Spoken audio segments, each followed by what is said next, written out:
ബഹുമാന സദസ്സിന് വന്ദനം. മലയാളത്തിന്റെ പ്രിയ എഴുത്തുകാരി സുഗതകുമാരി അമ്മയുടെ ഒരു പാട്ട് പിന്നെയും എന്ന കവിതയാണ് ഞാൻ ഇന്നിവിടെ പാടാൻ പോകുന്നത്.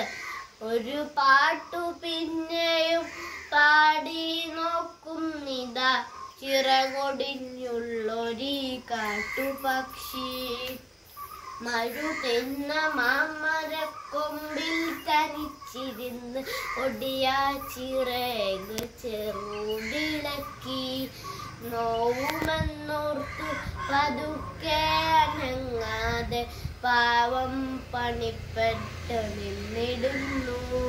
ഇടറുമീ ഗാനമൊന്ന് ഏറ്റു പാടുവാൻ ഇണയില്ല, കൂട്ടിനു കിളികളില്ല. പതിവു പോൽ കൊത്തി പിരിഞ്ഞു പോയി ചൂടിൽ അടവച്ചുണർത്തിയ കൊച്ചുമക്കൾ. ആർക്കുമല്ലാതെ വെളിച്ചവും ഗാനവും കാറ്റും മനസ്സിൽ കുടിയിരുത്തി. നന്ദി, നമസ്കാരം.